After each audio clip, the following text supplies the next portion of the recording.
नमस्कार. आपल्या खानावळीत स्वागत आहे. तर शेपूची भाजी कशी बनवायची? शेपूची भाजी अत्यंत गुणकारी आणि एकदम खायला छान आणि पौष्टिक असते. हिरवीगार कशी बनवायची आणि 5च मिनिटात. तर त्याच्यासाठी हा व्हिडिओ शेवटपर्यंत बघा. ही बघा, मी 15 रुपयाची एक गड्डी आणली होती. तुमच्या तिकडे शेपूचा भाव काय आहे कमेंटमध्ये मला सांगा.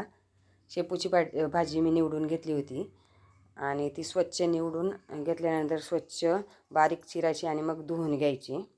धुवून झाल्यानंतर त्याच्यासाठी आपल्याला लसूण जास्त घालायचा. काही लोक मटकीच्या डाळीत करतात, तर मी इथं शेंगदाण्याच्या कुटात करणार आहे. मटकीच्या डाळीत पण खूप छान लागते खायला. इथं मी मिरची आणि लसूण घेतलेला आहे.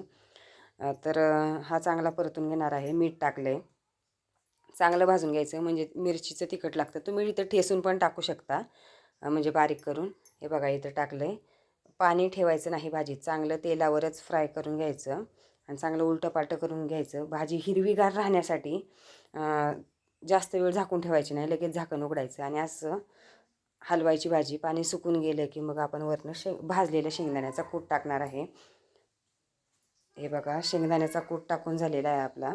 चांगलं हलवायचं आणि थोडंसं वरनं तेल टाकायचं, म्हणजे खायला खूपच छान लागतं. आणि जरा जरा आता फास्ट गॅस करायचा, म्हणजे चांगलं जो शेंगदाण्याचा कूट असतो ना, तो भाजी चांगल्या प्रकारे मुरतो.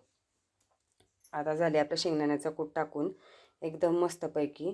तर आता मी गॅस बंद करते आणि डबा भरून घेते. तर तुम्हाला हा व्हिडिओ कसा वाटला तर नक्कीच लाईक, शेअर आणि सबस्क्राईब करायला विसरू नका बरं का. आणि भाजी बघा, डब्यात कशी हिरवीगारच दिसते. अशी हिरवीगार भाजी दिसली पाहिजे, कारण भाजी जास्त कधीच शिजवायची नाही. भाजी अशी काळपट आणि अशी पोपटी कलरची दिसते आणि ती खायला मग टेस्ट लागत नाही. भाजी ही जास्त शिजवायची नाही, म्हणजे हिरवीगारच दिसली पाहिजे.